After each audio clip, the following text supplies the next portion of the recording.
Ikinalugod ng ilang mambabatas ang ginawang hakbang ni House Speaker Faustino Boji D. III na pagsasapubliko ng kanyang salin. Dahil dyan, isa-isa na rin nagsunuran ang mga mambabatas sa paglalabas ng kanilang salin. Ang detalye ihatid sa atin ni Earl Tobias live. Earl!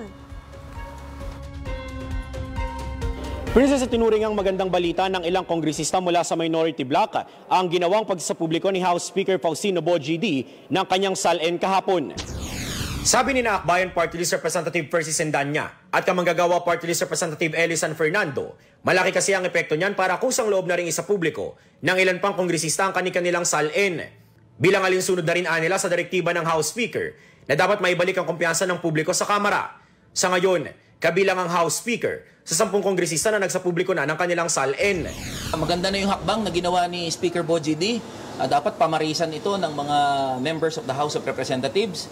Kung wala pong tinatago ang ating mga kabaro, mga kasama dito sa House of Representatives. At wini-welcome natin yung ganitong hakbang ng House leadership. Pagpapakita ito na gusto ng Speaker of the House na maging transparent and accountable sa mga mamamayan, sa mga magagawa at ordinaryong Pilipino. Kung babalikan, uminit ang panawagan ng publiko sa paglalabas ng salin kasunod ng gumugulong na imbestigasyon sa manumalyang flood control projects at aligasyon ng umano'y pagkakadawit dito ng ilang public officials. Kaya sa kaugnay na usapin, pinuri rin ng ilang kongresista ang desisyon ng Independent Commission for Infrastructure o ICI na i-livestream na ang mga pagdinig nito. Sabi ni House Infra Committee Chairperson Terry Ridon at Representative San Fernando na parehong nagsusulong noon ay sa publiko ang ICI proceedings, kritikal na hakbang ito para ang taong bayan mismo ang makasunod at kumilatis sa paliwanag ng mga naimbitahang personalidad. Pupunta ka sa ICI, lilinisin mo yung pangalan mo, naka-livestream, mapapanood ng sambayan ng Pilipino. At kung wala ka naman talagang kinalaman sa flood control scandal, edi malilinis mo yung pangalan mo. Pero makikita din doon ng mga mamamayang Pilipino kung meron kang tinatago, kung meron kang pinagtatakpan. Ikanagalak din ni House Deputy Minority Leader at mamamayang Liberal Party List Representative Laila De Lima ang hakbang ng ICI. Binigyang diin ni De Lima na hindi nila tatantanan ng paghahanap ng pananagutan dahil kailangan anya ng taong bayan ang maigting na katotohanan, hustisya at accountability.